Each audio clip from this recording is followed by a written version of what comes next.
Boa noite a todos. Sejam todos muito bem-vindos. Boa noite ao pessoal que está nos assistindo online. Que essa casa recebe a todos com muito amor, com muito carinho. E que nós hoje possamos aqui estar com os corações abertos, os nossos pensamentos voltados para o bem, para que realmente esse momento aqui seja um momento de cura para nosso corpo físico, mental e espiritual. E a gente, com a presença desses benfeitores amigos, entregamos todo o nosso dia, todo o nosso ser, na busca incessante de lutar sempre o melhor combate, que é de vencer a nós mesmos, a crescer como espírito imortal. Que a luz do Pai, do Filho e dos bons espíritos possa nos inspirar e atuar sobre nós nesse instante, para que a palestra de hoje possa surtir os melhores efeitos nos nossos corações e nos nossos pensamentos. Que a luz de Jesus permaneça conosco, agora e sempre. Que assim seja.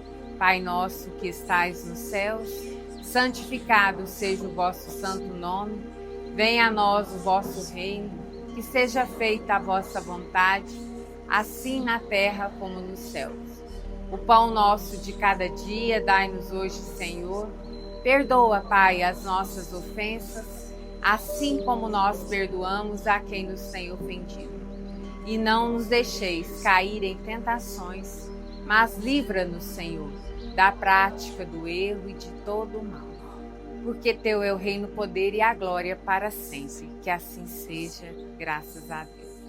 Maria Angélica, querida, Oi. Com esse tema maravilhoso que já me fez pensar desde ontem, o verdadeiro eu, a jornada da autolibertação, bem-vinda. Já começou, já Já. tá no clima. Muito obrigada por trazer esses temas que realmente fazem muita diferença nas nossas vidas. Que Jesus te inspire, que Nossa Senhora te cubra com seu manto de luz, que você tenha uma excelente palestra. Obrigada.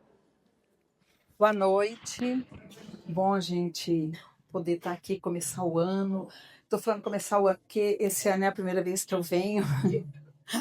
E é gostoso, né, a gente poder estar participando de um momento onde a gente vai refletir, né, parar um pouquinho na correria e refletir um pouquinho sobre nós mesmos, e principalmente quando a gente tem um tema como esse, né, o verdadeiro eu, e como é que é esse processo de libertação, como é que ele acontece. Nós vou começar compartilhando com vocês a síntese de uma fábula que talvez vocês muitos conheçam, O Cavaleiro Preso na Armadura. E, obviamente, se eu fosse compartilhar a história toda, a gente não teria tempo. Então, fiz uma síntese, né? E eu vou lendo para vocês, acompanhem comigo e depois a gente vai refletir um pouquinho em torno do conteúdo, tá bom? Então, há muito tempo, numa terra muito distante, vivia um cavaleiro que pensava ser bondoso, gentil e amoroso. Ele fazia tudo que um cavaleiro bondoso, gentil e amoroso faz. Lutava contra inimigos que eram malvados, grosseiros e odiosos. Matava dragões e resgatava donzelas formosas em apuros. Nos períodos em que não havia muito o que fazer, ele tinha o terrível hábito de resgatar donzelas, mesmo quando elas não queriam ser resgatadas. O cavaleiro tinha uma esposa fiel e um tanto tolerante, chamada Juliet. Ela escrevia lindas poesias e dizia coisas sábias.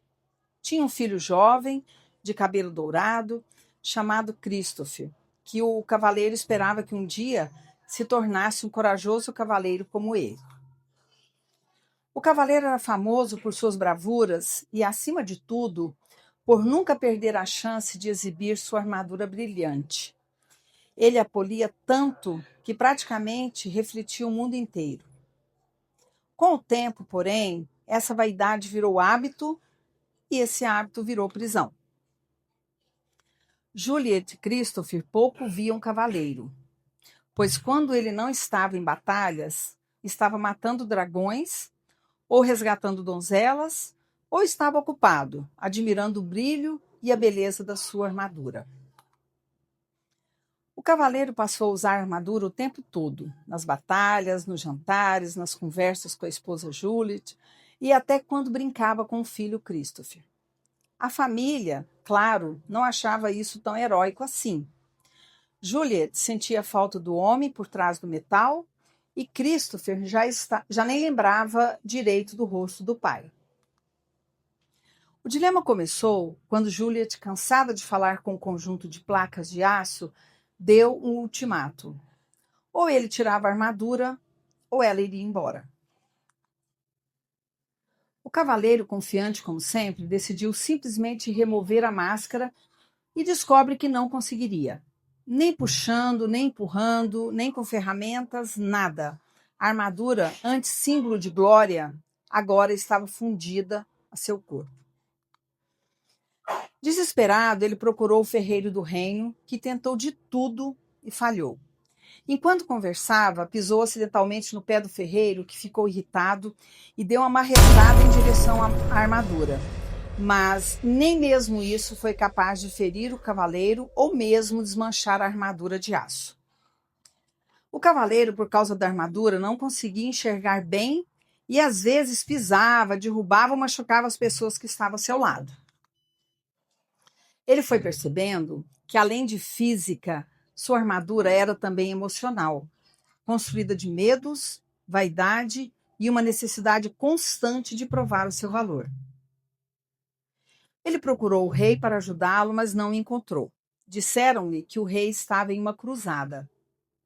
Sem saída, ele aceitou que precisaria embarcar em uma jornada para se libertar. Uma jornada que não envolveria dragões, mas algo muito mais assustador para ele: olhar para dentro de si. O cavaleiro, acostumado a resolver tudo com espada e coragem, derrotado por sua própria incapacidade de arrancar sua armadura, parte, relutante e desesperado, em busca de alguém que pudesse ajudá-lo. Ficou sabendo que esta ajuda poderia vir de Merlin, um mago que morava na floresta. Saiu em direção à floresta e, assim que ele chegou, se deu conta que estava num lugar tão silencioso que até seus pensamentos pareciam fazer eco. No início, ele ficou meio perdido, não só geograficamente, mas percebeu que, sem batalhas para lutar ou donzelas para salvar, não sabia muito bem quem era. A floresta funcionou como um espelho desconfortável, que revelava que sua armadura não o protegia só das lanças, mas também de seus próprios sentimentos, que evitou por anos. Nesse cenário surge Merlin, o sábio e lendário mago. Merlin apareceu com um humor tão tranquilo que não combinava com a imagem grandiosa que o cavaleiro tinha em mente. Merlin o observou com uma calma quase irritante. Com um jeito sábio e provocador, soltava frases que acertavam mais forte que qualquer espada. Uma delas foi: você não pode se conhecer enquanto estiver escondido dentro de sua armadura. Merlin explicou que a armadura não se soltaria com força física, mas com uma força que o cavaleiro nunca havia treinado, a coragem de olhar para si mesmo.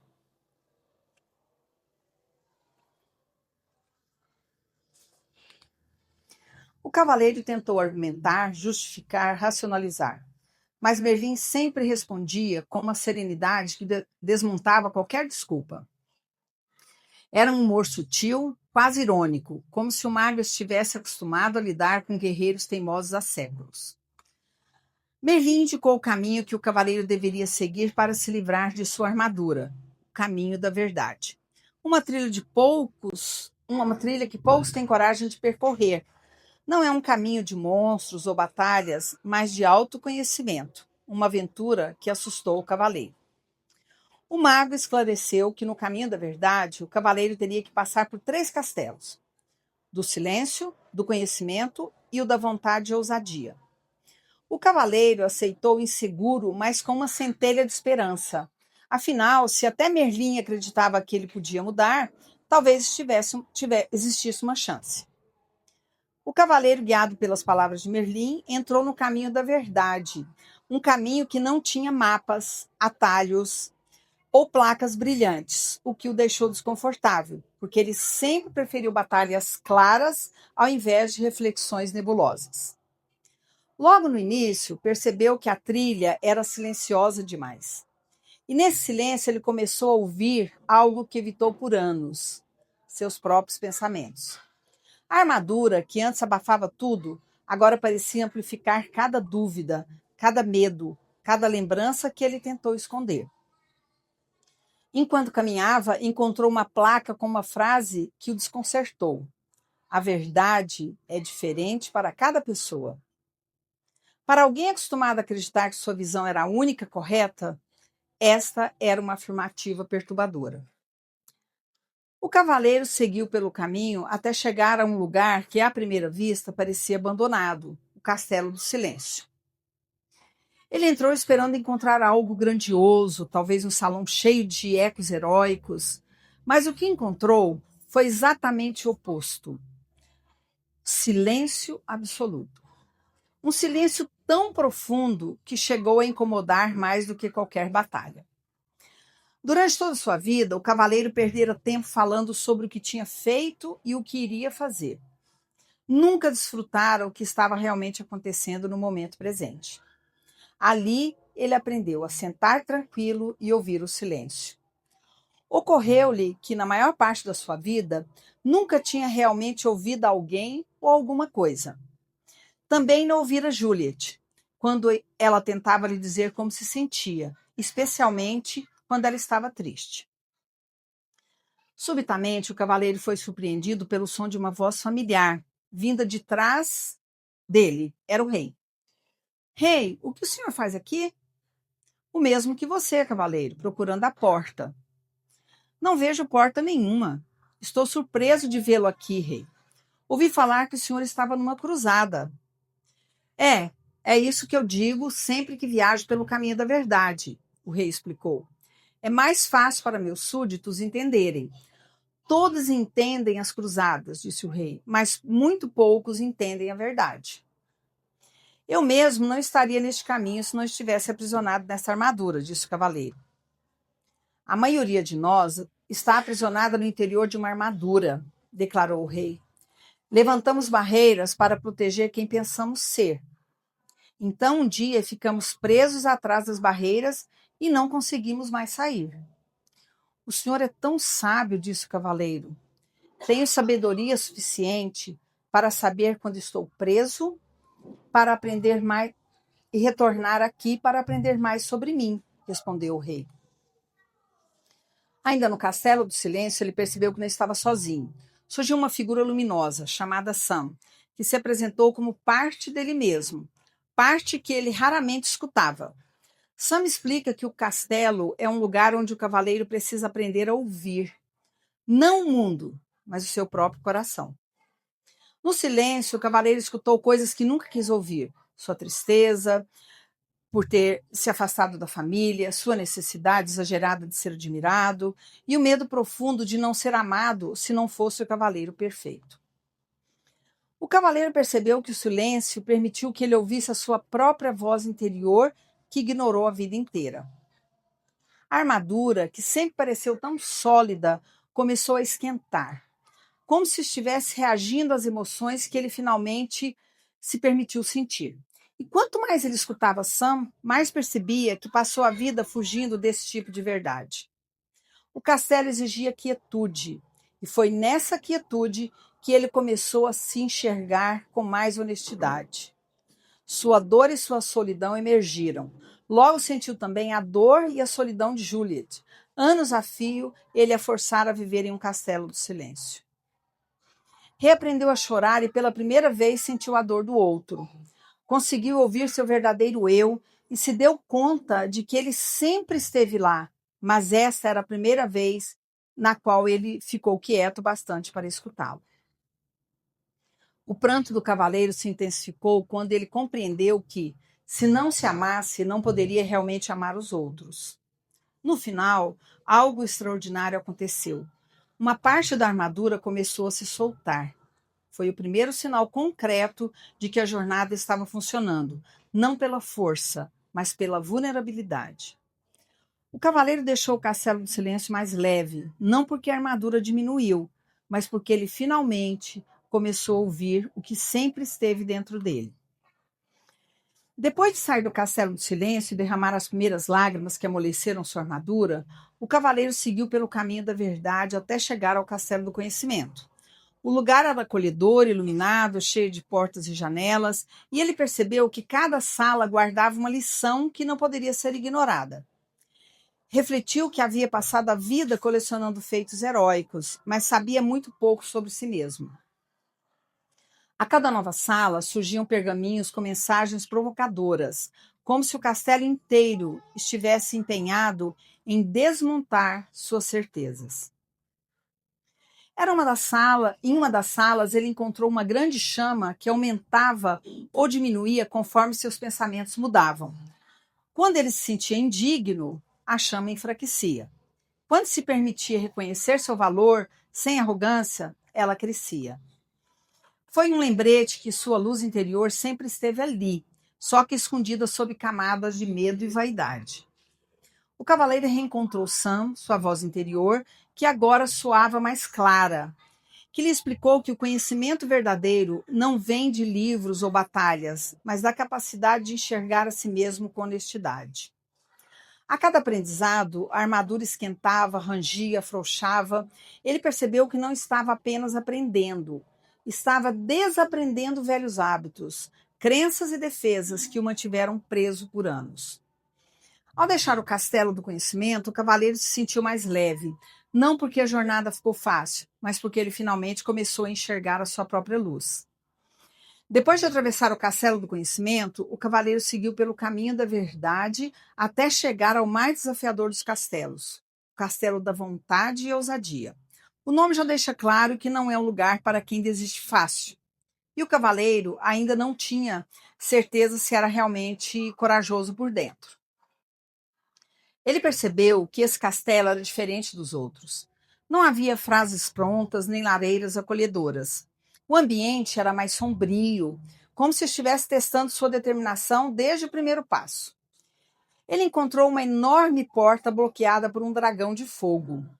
Mas, ao contrário dos dragões que enfrentou no passado, esse não era uma criatura externa.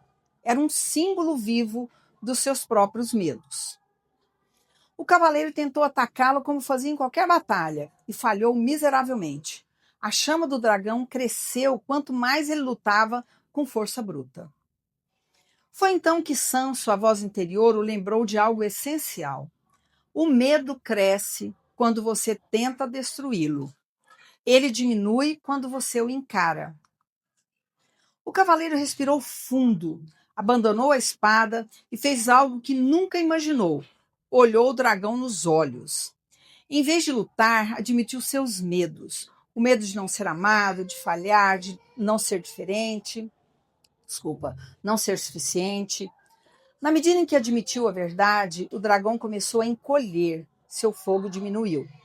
A criatura se acalmou e a porta se abriu.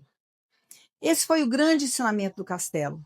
A verdadeira coragem não é a ausência de medo, mas a disposição de enfrentá-lo com honestidade. Ao entrar no castelo, o cavaleiro sentiu a armadura se desprender ainda mais. Ele percebeu que não estava apenas ficando mais leve física e emocionalmente. A cada passo, se aproximava mais de quem realmente é. Não o herói perfeito, mas o homem por trás da armadura, com luz e sombra, qualidades e pontos de melhoria, medo e coragem, angústia e paz, tristeza e alegria, vitórias e derrotas. O cavaleiro deixou o castelo transformado, sabendo que a jornada ainda não havia acabado, mas que agora ele possuía algo que nunca teve de verdade: coragem interior. Depois de atravessar os 3 castelos, silêncio, conhecimento e vontade e ousadia, o cavaleiro chegou ao trecho final do caminho da verdade, a subida da montanha. Era o último e mais profundo desafio. A escalada seria difícil, íngreme e solitária. Não havia Merlin nem Sam falando o tempo todo, não há placas com frases prontas. Agora tudo dependeria dele. A cada passo a armadura esquentava, rangia, afrouxava, como se estivesse prestes a se desfazer por completo. No meio da subida, ele encontrou uma rocha com uma inscrição que o fez parar. Apenas quando você se livrar de tudo que não é você, poderá chegar ao topo. Foi um lembrete final de que a jornada não foi sobre vencer monstros, mas sobre soltar pesos internos. Orgulho, medo, vaidade, necessidade de aprovação. Conforme subia, o cavaleiro percebeu que estava ficando mais leve. Peças da armadura começaram a cair uma a uma, até que ele se viu completamente livre do metal que o aprisionou por tanto tempo. Mas o momento mais marcante aconteceu no topo da montanha. Ali, diante de um precipício, ele encontrou uma última mensagem. Para chegar ao cume, você deve se entregar. Ele entendeu que não se tratava de desistir, mas de confiar. Confiar na vida, confiar em si mesmo, confiar no amor que sempre buscou fora, mas que precisava encontrar dentro de si mesmo. Bom, como eu falei, é uma síntese, né? Tem o livrinho, ele é fácil de conseguir se alguém se interessar, mas a história é bastante reveladora e cada um de nós, de acordo com o momento de vida, da situação que a gente está vivendo, a gente acaba conectando com questões importantes para a gente, né? Eu e Davi, meu esposo, a gente acabou destacando aqui no que eu vou compartilhar com vocês agora, alguns pontos que a gente considerou relevante para poder compartilhar com vocês aqui, tá? Então, extraindo um pouco da fábula, as questões que eles realçam, algumas questões me parece que são importantes para a gente pensar. Uma delas sobre a armadura, né? Alguns trechos que tem na fábula, seria importante a gente, só para dar uma resgatada. Uma citação é: o cavaleiro, por causa da armadura, não conseguia enxergar bem e às vezes pisava, derrubava ou machucava as pessoas que estavam ao seu lado. Então tem muito a ver com isso, né? Com essa armadura que a gente coloca, que a gente usa para se defender do mundo, que o mundo não é fácil, a gente sabe, a realidade ela é desafiadora, mas essa armadura, às vezes, ela nos impede de enxergar nós mesmos e os outros. Então, às vezes, a gente machuca e faz coisas não muito agradáveis com as pessoas ao nosso redor.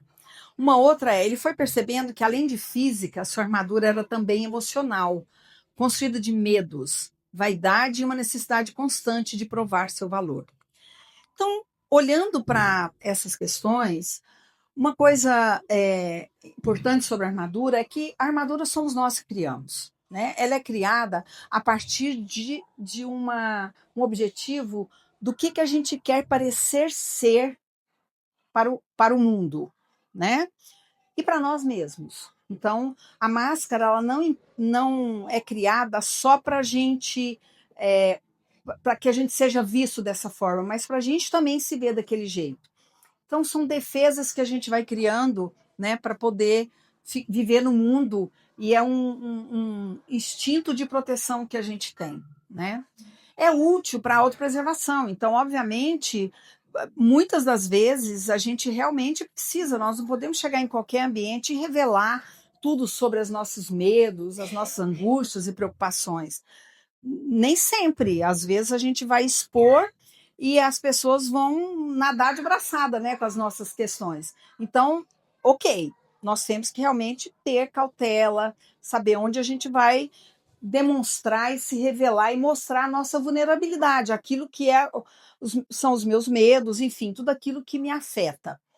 Porém, ela também pode nos impedir de crescer, porque eu não entro em contato com o que é meu, porque essa armadura, eu fico falando para mim que eu sou alguma coisa que eu não sou. E o curioso é que, às vezes, essa armadura ela está tão impregnada, tão colada na gente, a gente já acostumou tanto a usar, que a gente esquece quem a gente é, né? A gente começa a se afastar de quem nós somos. E isso impede o nosso crescimento. E, obviamente, de quem está em torno da gente também. Essa armadura ela esconde o verdadeiro para reduzir a exposição e a dor. Por que a gente faz isso? A gente não quer se expor e também quer evitar a dor. Tudo isso, gente, entenda, é muito importante. A questão é quando isso é usado o tempo todo. né? Às vezes a gente vai para o mundo e quando volta para casa a gente não tira a armadura fica, né?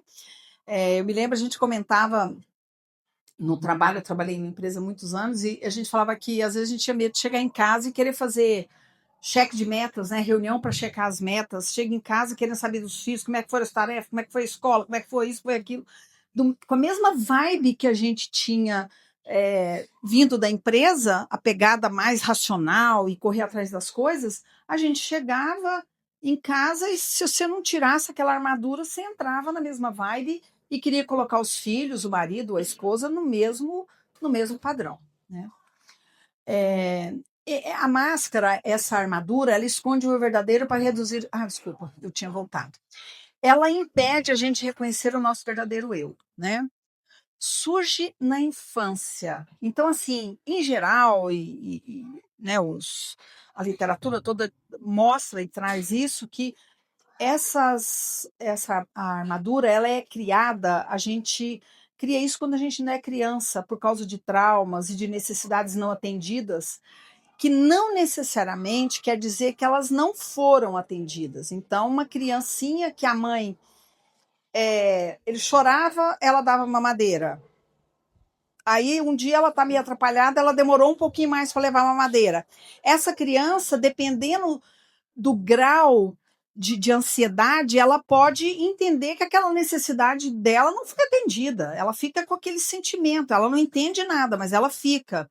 Então, os nossos traumas, os nossos medos, eles vêm muito de uma experiência individual. Um pode receber a mesma coisa que o outro, um acha que foi atendida a necessidade e o outro achar que não. Então, olha a complexidade disso, né? Reconhecer a existência dessa armadura é o primeiro passo para a verdadeira transformação. Então, assim, muito importante que cada um de nós possa fazer uma análise de quando é que eu me vejo usando essa armadura. Será que eu uso sempre? Porque reconhecer que tem alguma coisa na gente que esconde uma verdade nossa é fundamental. Não que eu vou sair anunciando para o mundo, mas eu reconhecer. Nós vamos falar um pouquinho mais desse processo, de como que a gente pode fazer isso, né? Vai falar, tem que fazer terapia? Não necessariamente, terapia pode ser um bom caminho, mas não necessariamente, né? Nós vamos falar um pouquinho mais disso. Bom, quais são os sinais de que a gente tem essa armadura? Quanto mais a gente tem essas coisas, mais provável que essa armadura seja maior e a gente utilize mais tempo. Uma delas é a autocrítica exagerada, pessoas que se criticam muito, né? É muito interessante, eu via nos processos seletivos que a gente fazia na empresa, era muito comum que uma das primeiras coisas que as pessoas falavam que tinham, me fala uma qualidade sua, nossa, eu sou perfeita, desculpa, não era nem qualidade, era um ponto de melhoria, eu sou perfeccionista. Mas a pessoa falava que era perfeccionista, a gente via que ela não via aquilo como defeito, ela via aquilo como qualidade. E, na verdade, o perfeccionismo é uma consequência de uma autocrítica exagerada. E isso, veja bem, o exagero é que é a questão, né? Tudo em equilíbrio, até a qualidade em excesso vira defeito. Alguém que é firme, legal, a pessoa é firme.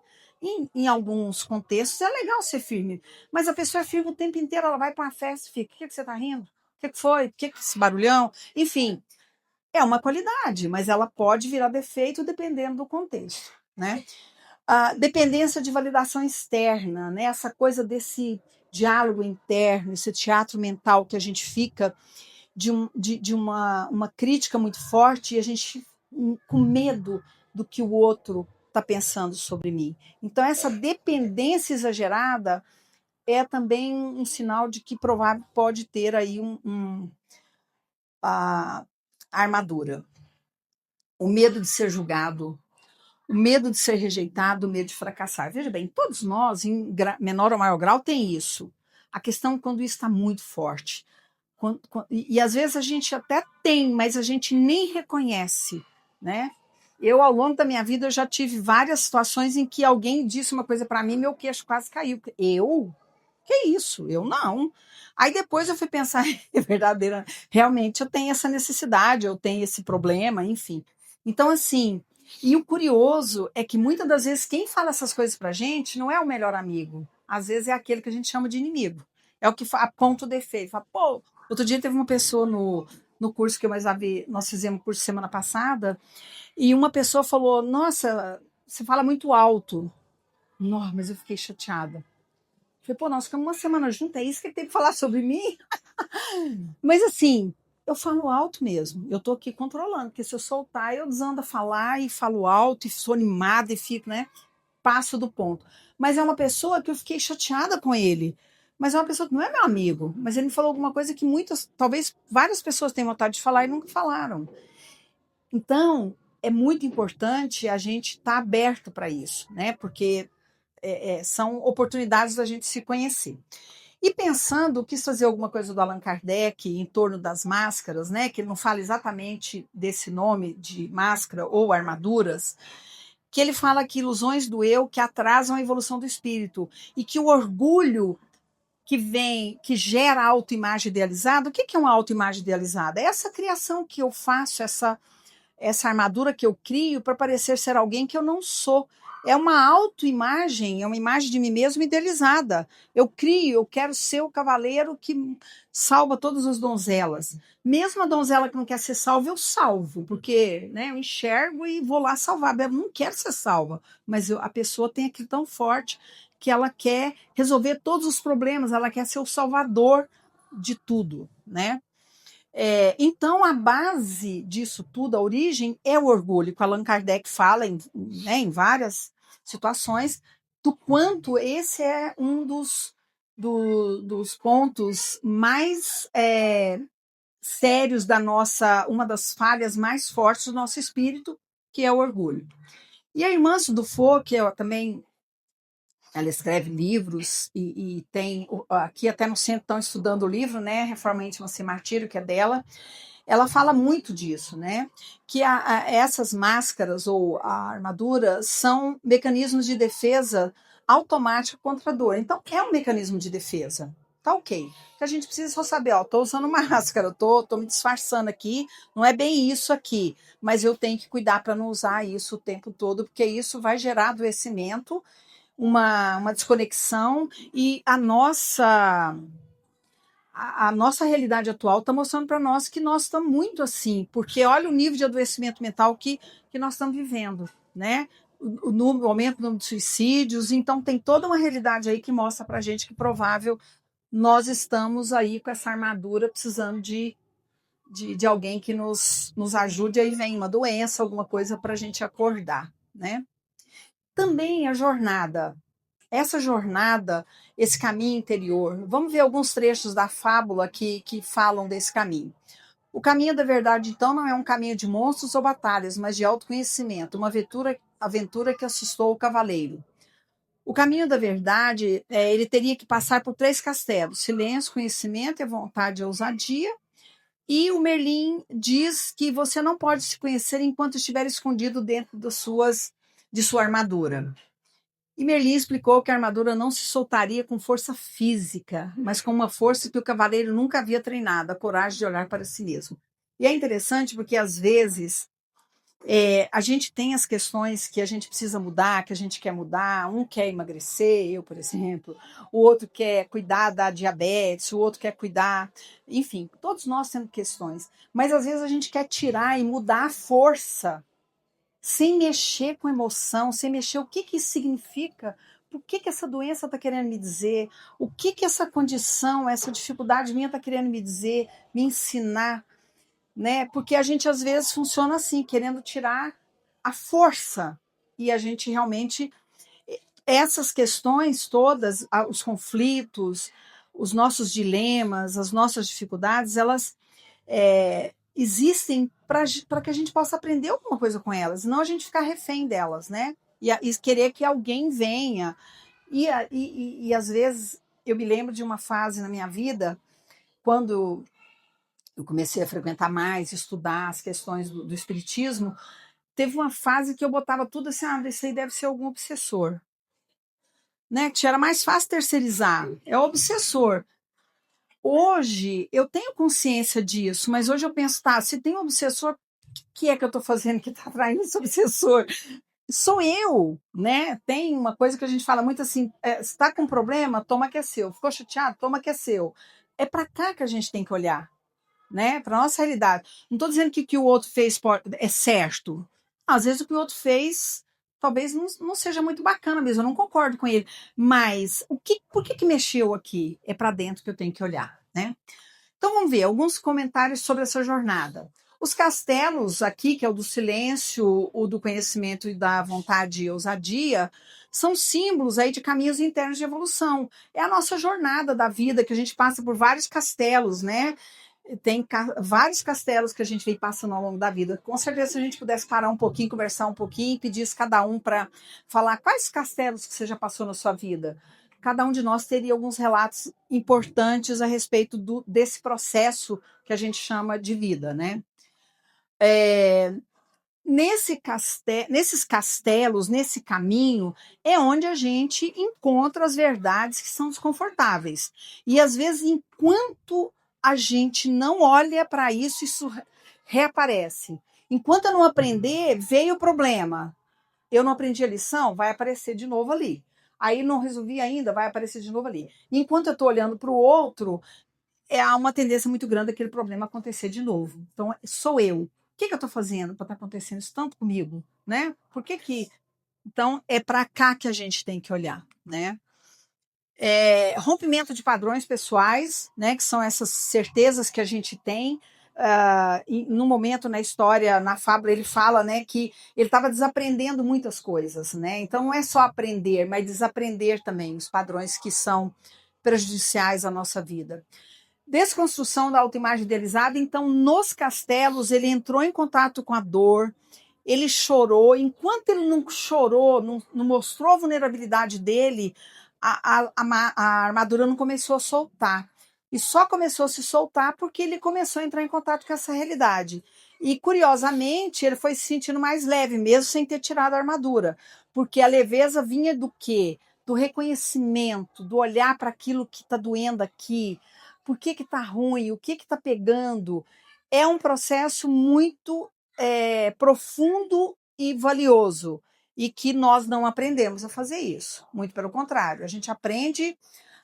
A vida nos ensina, em geral, a usar armadura. Forte é quem usa armadura.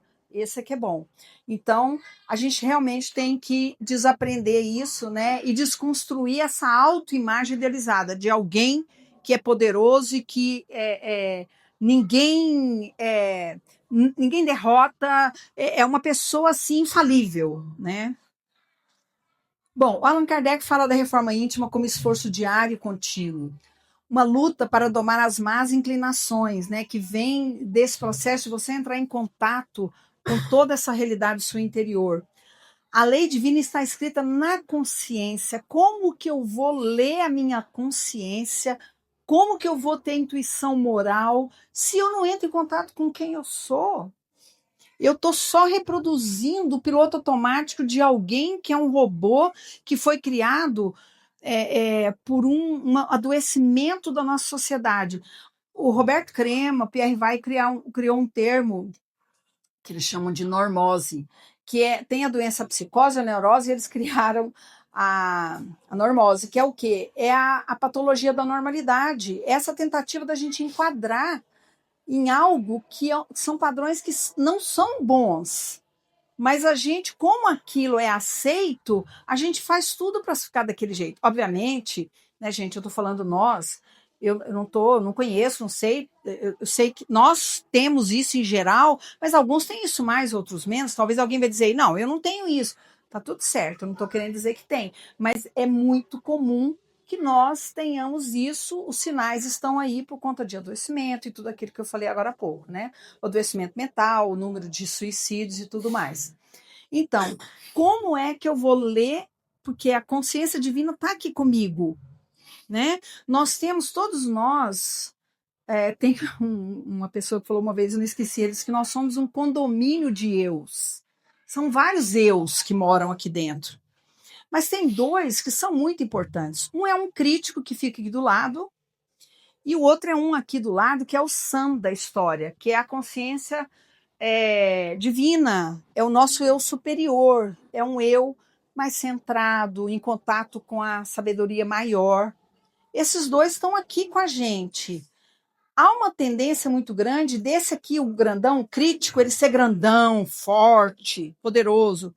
Esse aqui, que é o self, é o Sam, que o cavaleiro nem escutava, nem reconhecia ele, às vezes ele é pequenininho, fica escondidinho, porque a gente não dá voz para ele. Então, essa consciência divina, essa lei divina, está aqui ó, com o Sam, com a nossa consciência interior, uma que eu só acesso quando eu estou tranquilo, quando eu faço uma prece, aí as pausas necessárias do descanso, né? Para que a gente possa entrar em contato com esse ser que está aqui dentro, que tem todo o mapa para mim. A intuição está aqui, a minha intuição vai dizer para mim qual que é o caminho que eu devo seguir, mas eu tenho que calar um pouquinho a voz desse aqui, que fica falando, botando defeito, falando que eu tenho que ser, que eu não tenho que ser, mas e se fulano pensar, e se Beltrano não falar? Nós temos que calar esse aqui um pouquinho. Esse é importante também. Mas esse aqui, o eu superior, é quem tem que realmente prevalecer. Ele tem que orientar esse aqui. Estão entendendo a figura que eu estou fazendo de um eu que fica falando no ouvido defeitos e um que é mais que é mais tranquilo, que é sereno? Então, precisa a gente ouvir esses eus que tem dentro da gente, e principalmente o eu superior, né, que eu acesso nos momentos de maior tranquilidade. A irmã Sufo fala que a vida é como uma travessia emocional profunda. A dor deve ser compreendida como ferramenta de despertamento, né? Então, todo esse contato, a dor, as lágrimas, né, são processos muito importantes. Silêncio emocional ameniza o conflito interno. Então, os conflitos, na grande maioria, é um barulho. É esse carinha que fica aqui do meu lado, falando, botando defeito e falando é melhor que você não devia, você devia, não falava. Enfim, isso aqui é que é o barulho. A maioria dos nossos conflitos vem disso aqui, né? E a gente tem que ter uma escuta atenta das emoções reais e ocultas. Então, fundamental que a gente possa criar esses espaços para a gente poder se ouvir, né? E no Castelo do Silêncio, eu vou passar rapidinho aqui, gente, porque já estamos. A importância do silêncio, ouvir a voz da consciência, encontro consigo mesmo, ouvir além do ruído mental. Esse contato favorece a clareza, a regulação emocional e presença, né? O que é a regulação emocional? É o escolher o melhor comportamento, sem passar do ponto, né? Nem ficar submisso e nem ir para a briga, né? Mas ter uma postura mais equilibrada. Então, o silêncio vai nos ajudar em tudo isso. Eu vou para frente aqui, pessoal. E aí, por fim, vem o renascimento, o verdadeiro eu que surge, né? Quando o cavaleiro, então, renasce sem a armadura que o limitava, depois de ter passado por todo o processo. Ele, então, começa a usufruir de uma vida autêntica, sem armadura. O que é autêntica, né? Autêntica é aquilo que vem do eu superior, que é aquilo que fala a minha verdade, é onde eu possa viver de verdade, pelo menos comigo mesmo, quais são a minha vulnerabilidade. O que me afeta? Qual que é o meu medo? Sentir essa dor, poder entrar em contato com ela, né? A essência verdadeira sempre emerge, né, nesse momento desse renascimento. E esse caminho todo reduz a busca por aprovação. Então, quanto mais autênticos a gente vai se tornando, não é que eu vou viver a minha vida e dane-se o mundo inteiro, né? Mas é uma busca mais equilibrada, onde eu pratico o autoaceitação, o autoamor, e aí eu consigo praticar a aceitação do outro, compreender o outro e também amar o outro. E aí essa busca por aprovação, ela diminui. Surgem respostas mais empáticas e compreensivas na medida em que eu estou mais autêntico, mais compreensivo, né? Eu consigo olhar para as pessoas com mais tranquilidade. Tudo fruto desse processo de olhar para mim, olhar para as minhas vulnerabilidades. E importante, né, gente? Praticar autocompaixão, cuidar da gente, cuidar das nossas necessidades individuais, porque em grande parte nós projetamos no outro e transferimos para o outro a responsabilidade de atender às nossas necessidades. Mas as necessidades são nossas, de aprovação, de ser visto, de ser aceito, de ser amado. Mas antes nós temos que olhar para essas necessidades e eu tenho que atender essas necessidades. A necessidade de ser visto, primeiro quem tem que ver eu sou eu mesma. Eu estou olhando para mim, eu estou me vendo, olha, meu corpo está dizendo que eu estou cansada e eu não paro. Quanto eu estou me vendo? Então, é um convite para essa prática, né? De olhar, tirar a armadura, olhar para si mesmo, aceitar a vulnerabilidade. E aí sim, obviamente, vai para o mundo não é fácil, é competitivo. Aí a gente vai talvez ali usar um pouquinho a armadura, mas volta para casa, cria ambientes onde a gente possa ter uma fala compreensiva, com quem eu possa me abrir, porque eu me fortaleço e vou para o mundo, né? Eu vou passar aqui também. E, por fim, algumas questões finais. O que é importante? Reconhecer e acolher a vulnerabilidade, o medo, a vergonha, a culpa, a raiva, que eu falei bastante, e reconhecer os seus limites, essa questão do limite, né, gente? Físico, emocional, né? E às vezes o corpo está dizendo não e a gente força a barra porque a autoimagem idealizada diz não, você tem que fazer. E a gente vai. Acolher as incertezas da vida, aceitar a humanidade de cada um, porque nós todos somos humanos, temos vulnerabilidade, temos pontos ótimos, coisas muito bacanas, mas todos nós temos questões que a gente não contaria para qualquer um assim, porque às vezes são questões de falar, pô, isso aqui não é muito legal, não. Mas enfim, nós somos humanos. A hora que eu aceito a humanidade em mim, fica mais fácil aceitar a humanidade no outro. Praticar a autocompaixão e suavizar a crítica interna, né? Praticar empatia e compreensão nas relações, fazer conexões autênticas, fortalecendo o senso de pertencimento. Então é muito importante a gente procurar ter pessoas com as quais a gente tem uma conexão profunda, onde eu possa falar da minha vulnerabilidade, eu posso contar meus problemas, chorar, enxugar o rosto e seguir em frente, né? E isso aumenta uma necessidade nossa que é de pertencimento, sentir que eu pertenço, né? Que eu tô num grupo onde esse grupo me aceita, né? Essas pessoas me aceitam. Buscar suporte seguro, apoiando-se em vínculos confiáveis, que tem a ver com isso que eu falei agora. E, por fim, ser co-criador de ambientes emocionalmente acolhedores. Porque nós precisamos de ter mais ambientes acolhedores, onde haja aceitação da nossa humanidade, né? Só que isso, ninguém vai criar esse mundo para nós. Cada um de nós tem que ser semente desse mundo e colocar isso em prática, né? E falando de semente, uma frase para ficar final é: há um pomar oculto no coração da semente.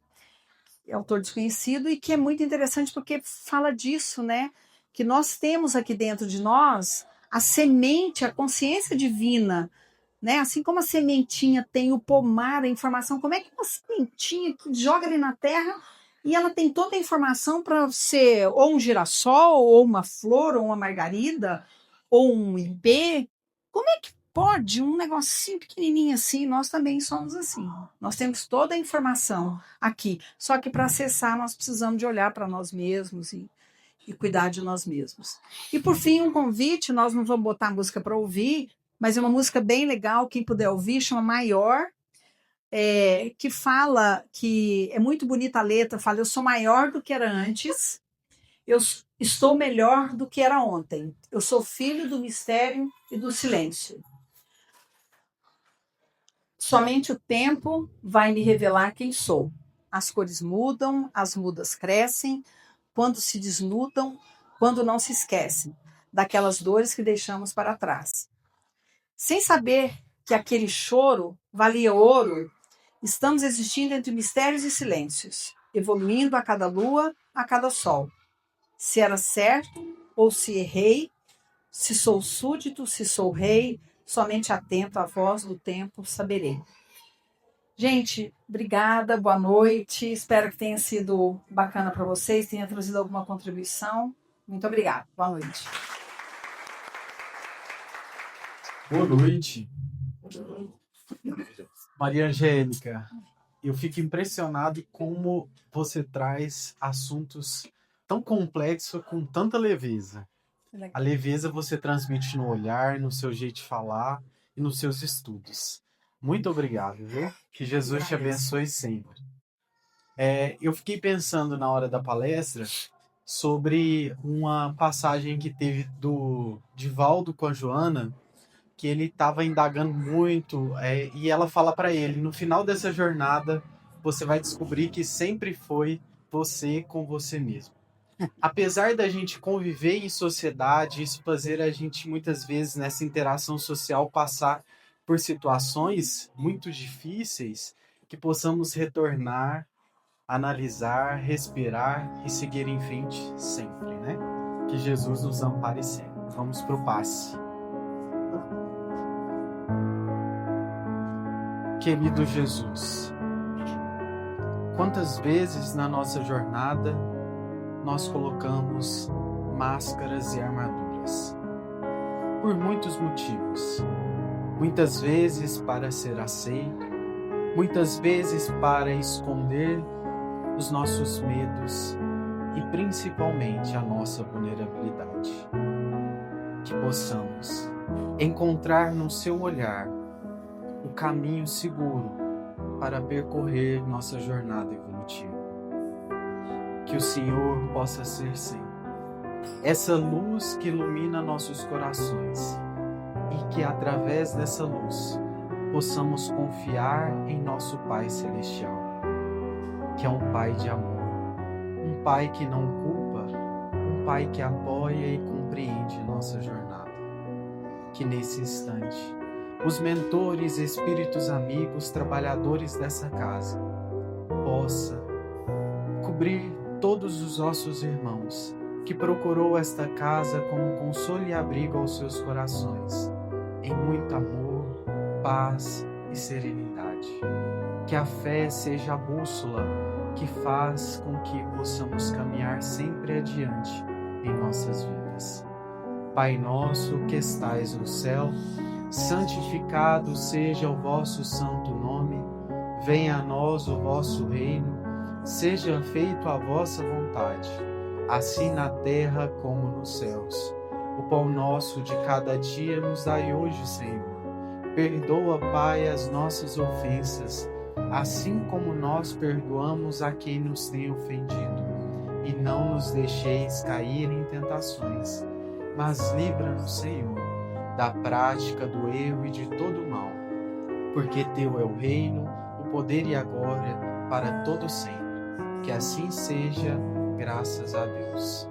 Vamos em paz e com Jesus nos nossos corações.